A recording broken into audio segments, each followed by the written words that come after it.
Good morning. Welcome to our garden. Today we're going to discuss and review my top book for growing food.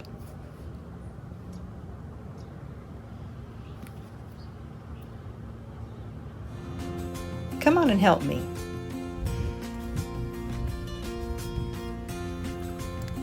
We'll discuss while we work. First, let's gather the supplies.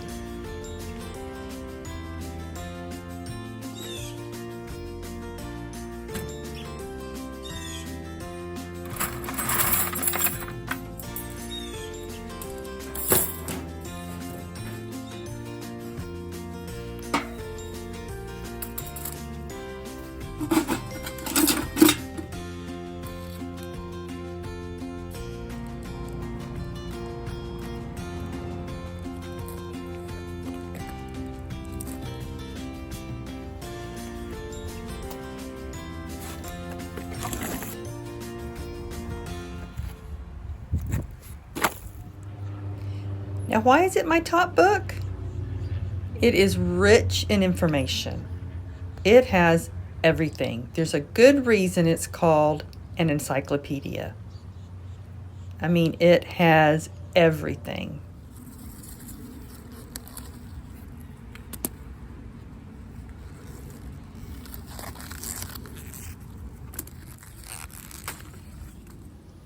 For example, these sweet red peppers. Now in the book, there's a section on vegetables and then there's subsections, and one of those is nightshades. And then under peppers, it has varieties, how to plant, when you start them inside, the temperature, what time to put them out, the spacing, how much water they need, do they need rich soil, a variety of things.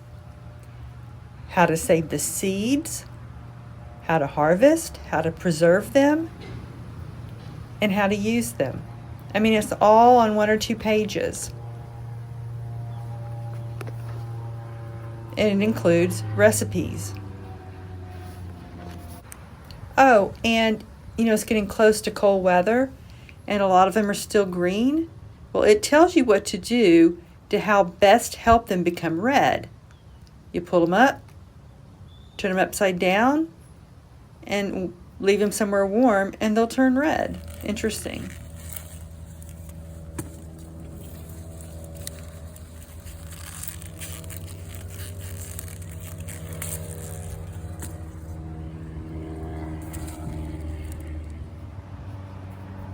Now, it was written by who?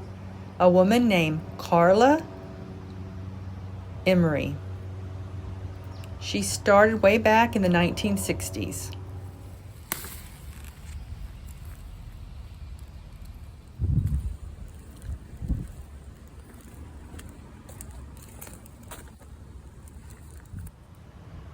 Now, why did she start in the 1960s?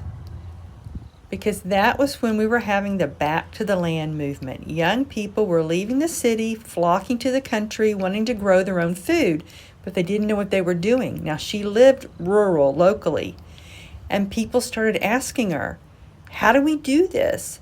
So she started writing it all down to give them that information on how to grow their own food.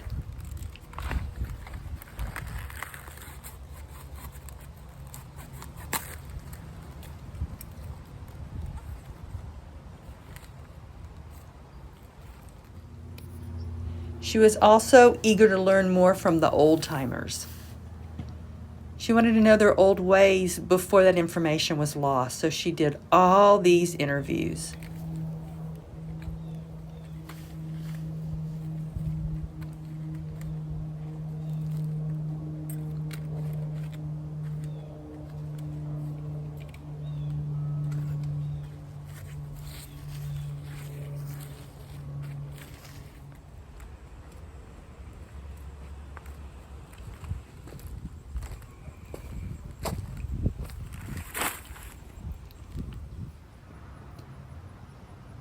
Carla collected information for 32 years. She added more and more and more with each edition. She collected new information all the time.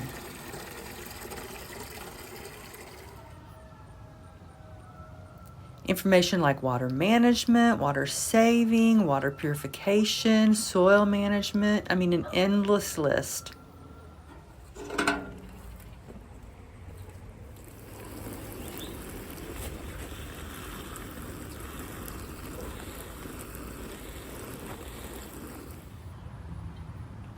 She started publishing it how? Self-publishing on a blue Ditto machine. She would have a party for her friends would come and collate her books. Then she'd travel around to fairs to sell it.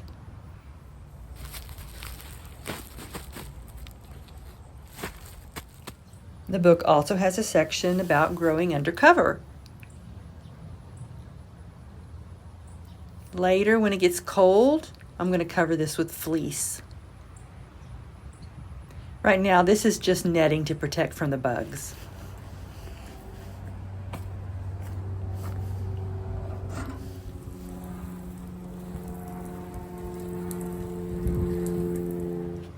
Now, what is all this? These are baby plants that have come from inside and they're hardening off. They're getting used to the weather. The book includes that kind of information too.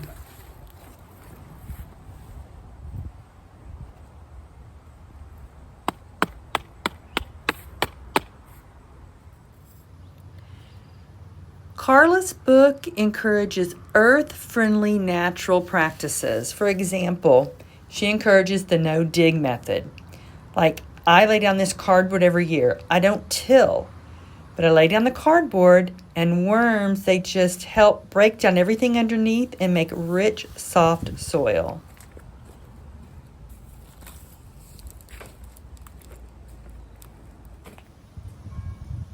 Okay, let's take a water break and explain who I am.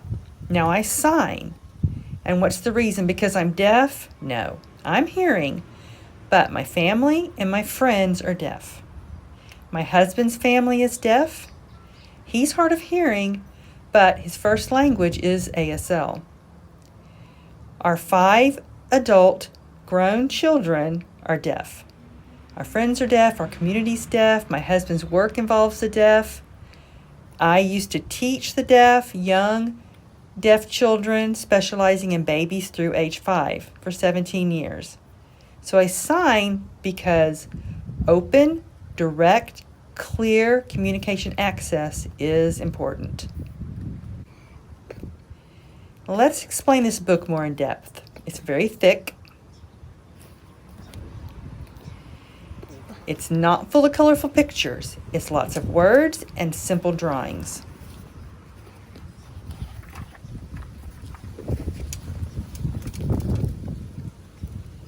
It's because it is so full of information.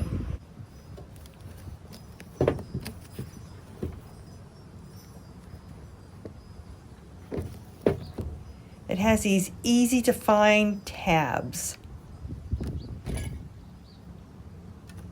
All different topics. Now it has 11 main topics. Oddments is a variety of things from how to have a birth at home, how to bury somebody, how to make candles, how to take care of water needs, tools, soil, a variety of things, use of hand tools, just a variety, off-grid living, just everything. Introduction to plants, grasses, grains, and canes. Garden vegetables, herbs and flavorings, trees, vines, bushes, and brambles. Food preservation. Last 4 are animals. Introduction to animals, poultry, goats, and home dairy, bees, rabbits, sheep, and pigs. And in each section, there's all these details. If you like to read, you're going to like this book. Carla's goal was to include everything that we need to grow, raise our own food. Cooking, preserving, and do it all again next year. That was her goal, her lifelong goal, collecting all this information.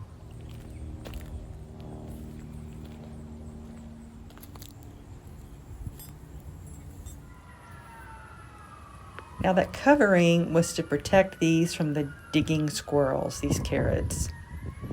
Here, living in downtown in an urban setting, a historic rowhouse in downtown, squirrels are my biggest pest. The fall carrots, they're looking good. They're big enough they don't need that cover anymore. But the ones in the back, yeah, I'm going to leave that cover on more.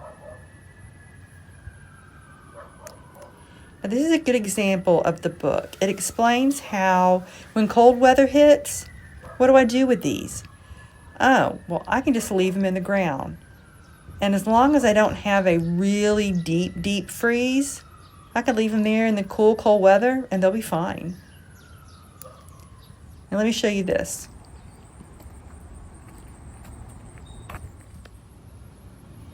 I love to save seeds. So the book helped me a lot to understand how individual plants, what they need. Like, for example, these onions and these beets and those carrots over there, they require 2 seasons of growth. Meaning, I learned from the book, I plant them in the summer and they grow and I leave them until the spring, and that's when they'll develop seeds. So what do I typically do? I typically cover them with fleece. And it's worked. I've been able to save carrot seeds and onion seeds, but I haven't yet tried beets. So this morning I opened the book and I looked at beets, and she suggested before a hard freeze, cut off the tops, leave a couple of inches, then take soil and totally cover them, because you don't want these little tops, see the ones that are sticking up? Let's see. Can you see this? Okay, this one. That might freeze and get mushy. Like not a frost, but a heavy, snowy freeze. So, but if I cover it all the way to the top with soil, that'll help protect it.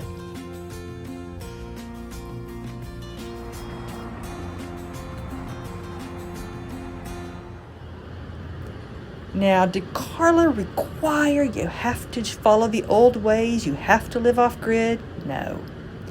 She believed in doing what works for you, in a mixture of the old with the new.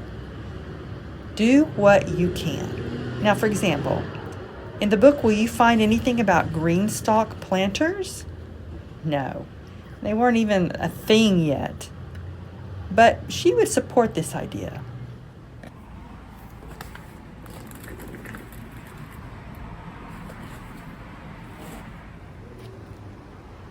Now in the book, remember it included herbs. And I found these green stalks are the perfect place for me to grow my herbs. This is Greek oregano.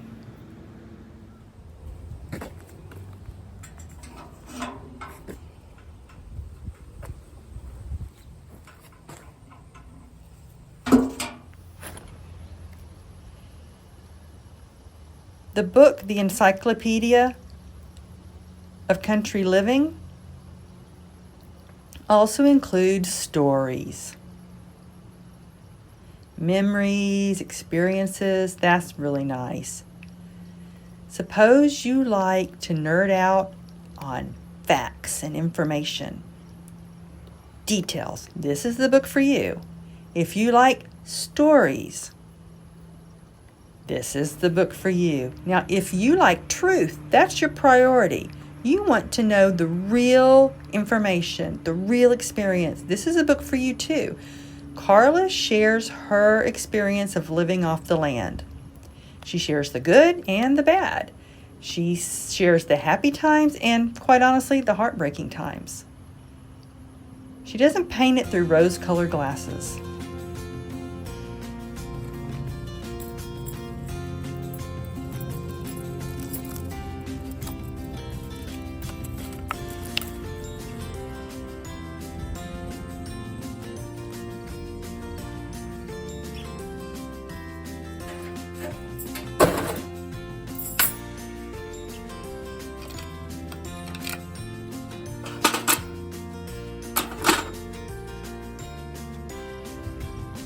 Come on, I'm going to show you the front garden.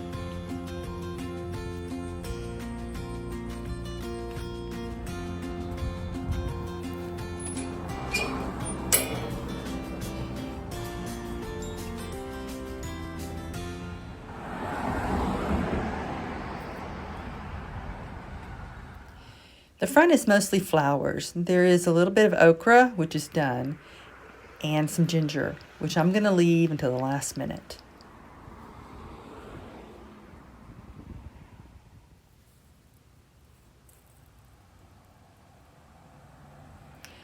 Oh, and strawberries all along the edge.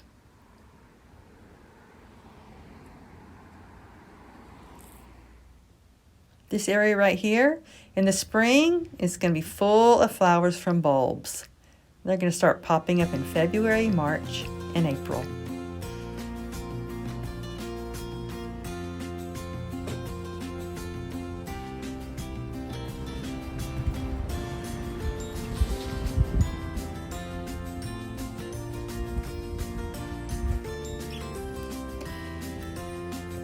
Our work is done, but let's go close the garage because the skunk will sleep inside.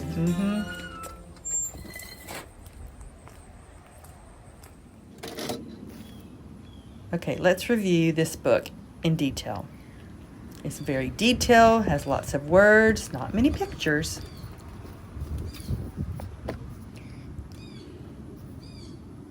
Collect all this information through 32 years.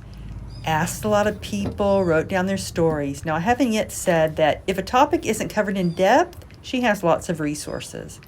I mean, there are places she tells you can go to find the information. There's scads of resources in this book. It's got these easy-to-use tabs. Information is grouped together. Like, for example, the red peppers. Only about 2 pages, how to start them, timing, temperature, spacing, all that, when to plant, how to water, how much to water, how to harvest, preserve, how to cook, everything, how to save seeds. You don't have to flip back and forth through the book to the seed saving section. And the recipes, it's just all right there in one place. It's got tons of information on growing plants and raising animals. That doesn't apply to me, but I do enjoy reading it. I find it fascinating. It does have an index, and let's look at the appendix. You know that little thing at the end of the book? It explains how to follow old antique cookbooks, how to understand their methods. It has a dictionary for the vocabulary in old cookbooks.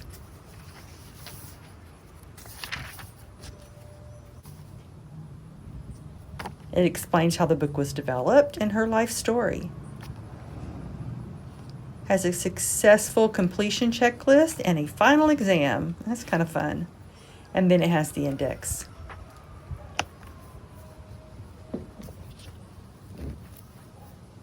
This is my top book that I recommend. Whether you're urban like me in a small space, or you're on a big farm with lots of room with animals, this is the book for you.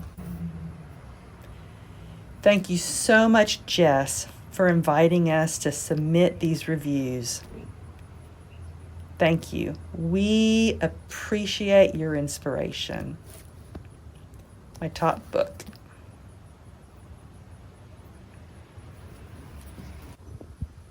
Thank you for coming into our garden. See you later. Bye-bye.